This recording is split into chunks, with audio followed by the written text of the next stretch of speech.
Nathan Osai was 44 years old, and he was standing at the pass in the Sterling Hotel's kitchen when the door from the dining room opened and a man walked in who would regret that decision before the night was over. Nathan had been at the Sterling for 7 years. He had run this kitchen through 4 executive chef rotations above him, 2 building renovations, 1 full staff walkout, and 3 James Beard nominations that hadn't converted but had been noticed by the people who kept track of such things. Today was his last day. He had a restaurant opening at 7 p.m. that occupied the part of his mind that was not occupied by the lunch service currently in progress, and he was plating a rack of lamb with a rosemary gist that had been developing since 7 a.m. when the man from the dining room stopped at the kitchen entrance and said, "Which one of you is in charge here?" He said it with the tone of a man who had already decided the answer would not satisfy him. Nathan looked up from the plate. "I am," he said. "Chef Osai." The man did not introduce himself. He said, "I need to speak with you about the lamb I was just served."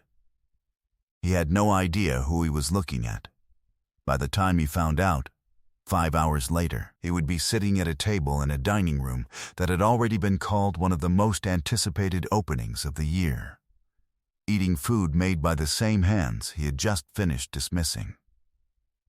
Before we jump into the story, comment where in the world you are watching from, and subscribe, because tomorrow's story is one you need to hear. Nathan had gotten to the hotel at 5:30 that morning, the way he had every morning for 7 years. He was not the kind of man who arrived after the mise en place was done. He was the kind of man who was there when the first delivery arrived, who knew the weight of the vegetables before they went to the prep cooks, who tasted the stock at 6 a.m. because he understood that everything that went on the plate at noon had its origin in something that had been decided hours before. He had been cooking professionally since he was 19, apprenticeships in London and Accra, a sous chef position in New York at 26, and then 7 years at the Sterling, where he had built a kitchen brigade of 14 people who worked the way he worked, because they had watched him work long enough to understand that precision was not a personality trait. It was a practice. He was, by any measure that the industry used, one of the better chefs in the city. He was also, as of tonight, no longer a hotel chef. Table Osai, his restaurant, 42 seats, in a converted warehouse space in the West Side neighborhood, was opening at 7 p.m. He had been developing it for 2 years, in the hours around and after his hotel shifts. He had written the menu from his own history. His grandmother's oxtail consomme, elevated and refined. His mother's braised lamb shoulder with spiced yogurt and preserved lemon, reworked over 18 months of testing until it was the dish he had been trying to cook for 25 years. A crab and plantain composition that was his, original. Something no one else had made because only he had thought to make it this way. He had spent 2 years building something that was entirely his own, and at 8:47 that morning, before his first hotel prep call, he had read Preston Vance's column. Preston Vance had been the food critic for City Table magazine for 11 years. He wrote with the authority of a man who had eaten in every room that mattered, and had arrived at the conclusion that his palate was the most reliable instrument available for determining what mattered and what did not. His column that morning was titled, "Ambition Outpacing Pedigree, The Question of Table Osai." He had written that Nathan Osai, formerly of the Sterling Hotel's institutional kitchen, was attempting a leap into destination dining that raised reasonable questions about whether hotel cooking, competent, consistent, designed for volume, could translate into the kind of cuisine that earned a restaurant its own identity. He described the Table Osai concept as ambitious, which in the language of food criticism means the same thing that interesting means in the language of first dates. He had closed with a line about how time would tell whether a hotel kitchen was adequate preparation for what Nathan was attempting. He had written all of this before tasting a single dish Nathan had prepared. He had also, as Nathan's publicist Renata had discovered at 11 p.m. the previous night, listed himself as a strategic culinary advisor in the founding documents of the Porter, a competing restaurant concept opening in the same neighborhood 3 weeks after Table Osai. The disclosure was not in his column. It was not mentioned anywhere in his professional biography. Nathan had read the column at 8:47. He had set his phone down. He had walked to the hotel and started his last day. Preston Vance arrived in the kitchen with the posture of a man accustomed to being accommodated. He was 49, with the unhurried certainty of someone who had spent enough years being listened to that the possibility of not being listened to had ceased to occur to him. He had been a guest at the Sterling 3 times previously, according to the hotel records Nathan did not have access to and would learn about later. He had been a consistent and vocal evaluator of the food in those visits. Nathan did not know, when Vance walked through the kitchen door, who he was. "The lamb," Vance said. He was not raising his voice.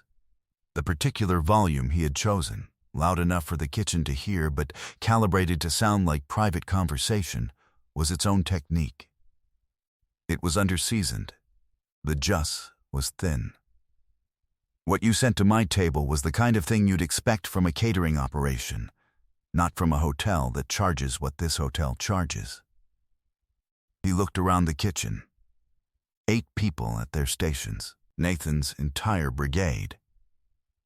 "I've eaten at 3 Michelin star restaurants on 4 continents.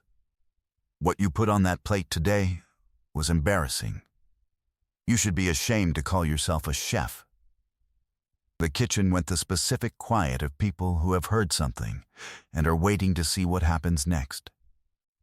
Nathan looked at him. He did not raise his voice. He did not point to the 7 years of work the kitchen around them represented. He did not mention the Beard nominations, or the brigade, or the 7M stock, or the restaurant opening that was 4 hours away.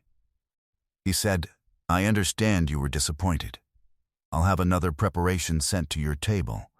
On the house, if you'd like to try something else." Vance said he was done with his meal and that the offer was insufficient, but that he appreciated Nathan's attention to the feedback. He left. The kitchen was quiet for a moment. Nathan looked at the brigade. He said, "Lamb at table 9 needs a sauce check." He went back to the pass. He did not say anything else about it for 2 hours, until Greta came to him at the prep station with her phone and showed him the byline photo in City Table's masthead. The headshot next to Preston Vance, food and dining critic. Nathan looked at the photo. He looked at Greta. "All right," he said. He went back to work. He had decided to open his own restaurant in the 2nd year of his time at the Sterling, on an afternoon when he had made a dish for a staff meal, braised lamb shoulder, his mother's technique, the version he had been working toward for 15 years, and Greta had tasted it and put her fork down and said nothing for a moment, and then said, "Nathan, who taught you to do that?" He had thought about that question for a week. About where the dish came from, about his mother in a kitchen in Kumasi, and about what it meant to carry something from that kitchen into every kitchen he had worked in since, and about what it would mean to finally have a kitchen where that dish could live on a menu with his name on the door. He had called his business attorney that same week. The 2 years that followed had been 2 years of double shifts, the hotel in the day, the Table Osai concept at night, meetings with investors and contractors and the city's planning department. Supplier relationships developed over months of conversation with farmers and fishmongers, and a woman in the 9th Ward who grew the specific variety of plantain that he needed for the crab composition. He had not slept a full night in 14 months. He had also not been more alive in 14 months. He had hired 14 people, most of them from kitchens he had worked in or trained through, people whose work he knew personally. Greta was his sous chef. Theo, 24, was his newest hire, a line cook with instincts that were still forming, but were forming in the right direction. He had told Theo on his first day, "I don't need you to be the best cook in this kitchen yet. I need you to be the most precise." Theo had been early to every shift since. The restaurant was fully reserved for the first month. Until Vance's column that morning, it had been reserved for 6 weeks. Renata, his publicist, 34, who had been with him through the development process and who treated industry interference with the specific fury of someone who had seen it before and not forgotten it, had called Nathan at noon with the full picture of what she had found. The Porter's founding documents listed Preston Vance as a strategic culinary advisor with a 3% advisory equity stake. The Porter was opening 3 weeks after Table Osai, in the same neighborhood, in a similar price range, with a concept that overlapped significantly with what Table Osai was doing.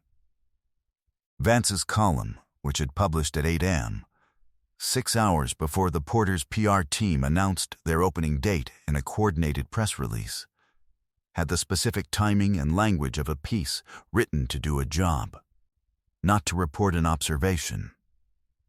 The column had also, in the 36 hours since it published, cost Table Osai 11 reservation cancellations. People who had been on the waitlist for 6 weeks had read the words hotel cooking and ambition outpacing pedigree and had decided to wait and see.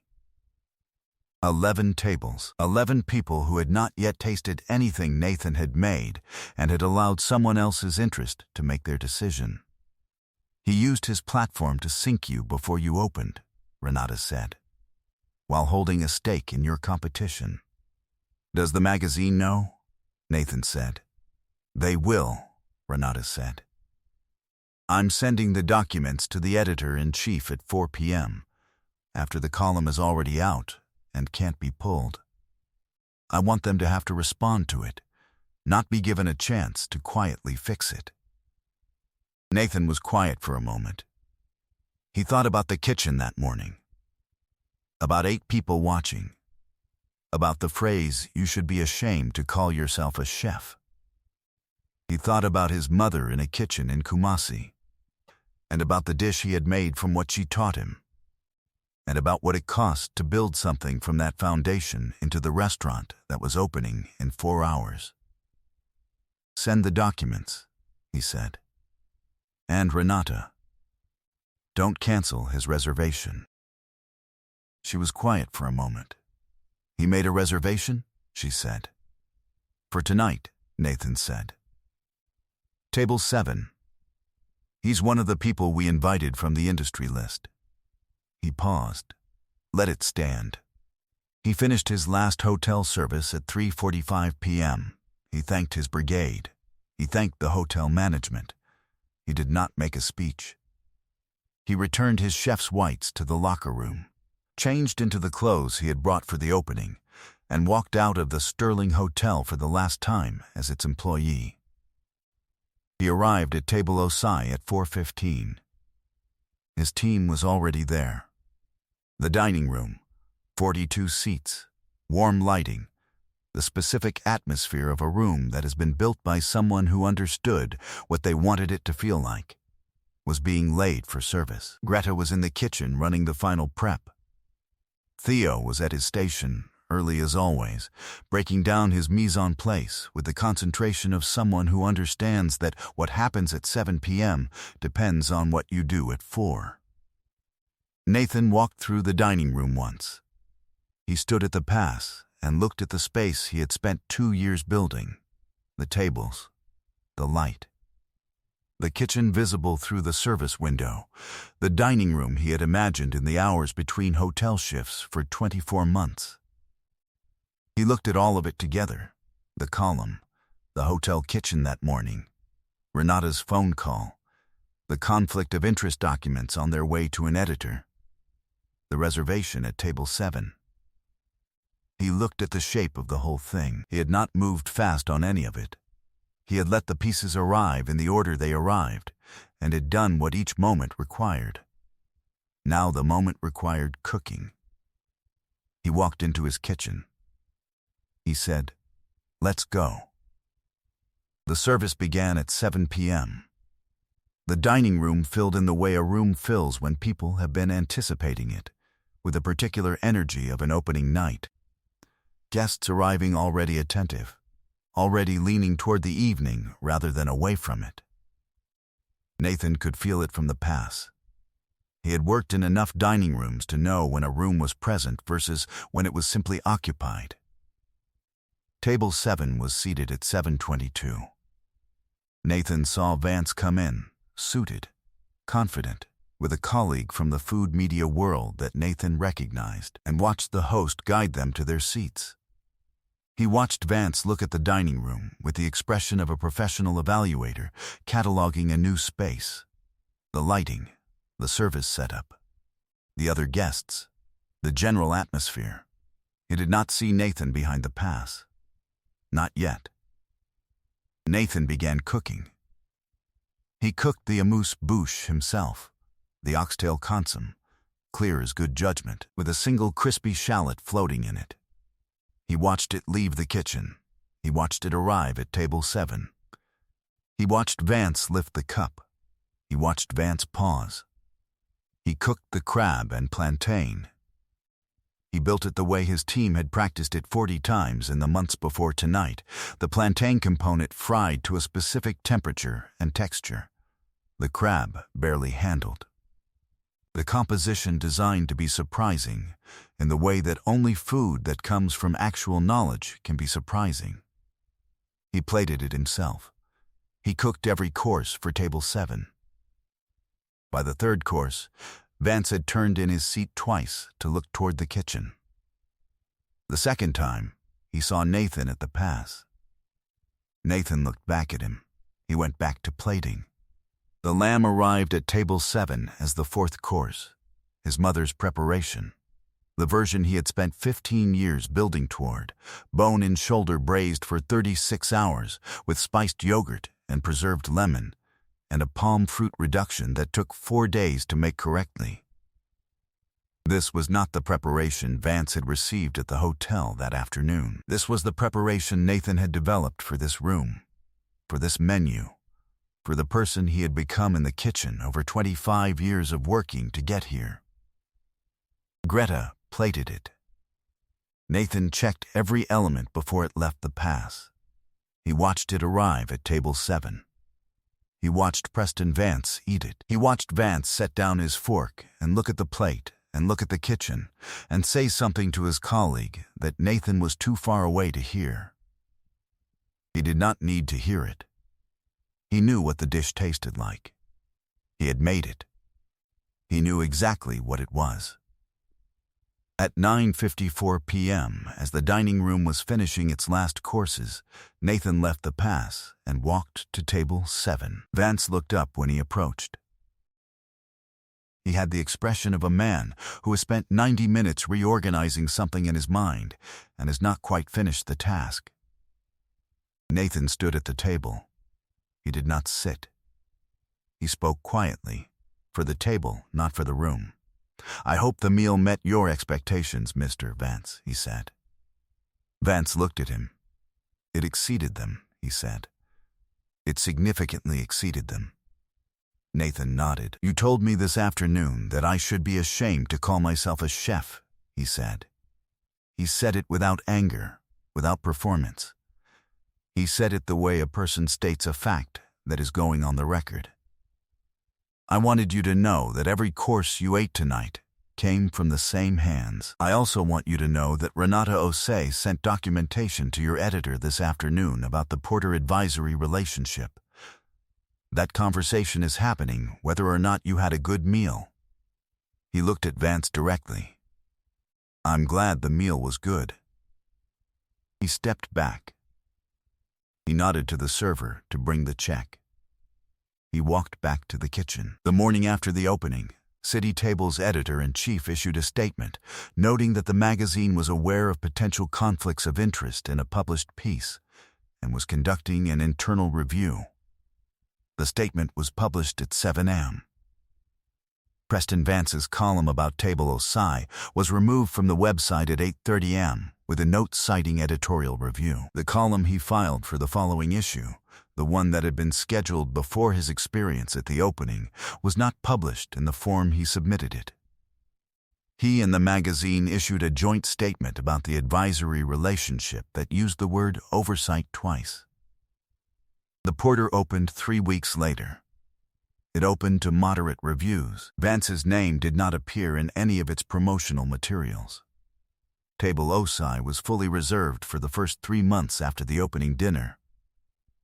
The phone line opened at 9, and on the day reservations went public and closed at 9:47 when the slots were filled. A food journalist who had been at the opening wrote a piece that ran the following week, describing the lamb course as the most significant dish she had eaten in the city in 5 years. She named it specifically. She described the oxtail consomme as the kind of opening move that tells you immediately whether you are somewhere that will matter. Nathan read the piece at 6 a.m. on the morning his second week of service began. Then he went to his kitchen and started making stock. On a Tuesday morning 6 weeks after the opening, Nathan Osai stood at the pass in his own restaurant at 5:45 a.m. and looked at what he had built. The dining room was empty and dark. The kitchen was lit the way kitchens are lit before service. Working light, honest light, nothing concealed. His team would arrive at 7. The deliveries were coming at 6. He had 45 minutes. He was alone in the space that had taken 2 years and every decision he knew how to make to build. And it was exactly what he had understood it should be when he had begun to understand what he was making. He thought about a kitchen in Kumasi and what it felt like to taste something and know for the first time that you were going to spend your life trying to make food that tasted like that. He thought about 19 years of doing this work. He thought about what it meant to cook for someone who was not paying attention and cook for someone who was, and how the food was the same either way. He put on his apron. He started the stock. The first delivery arrived at 6:03. He was already ready. I hope you enjoyed that one. Be sure to like the video and subscribe so you don't miss the next story. I've picked out 2 more for you that I think you'll really like.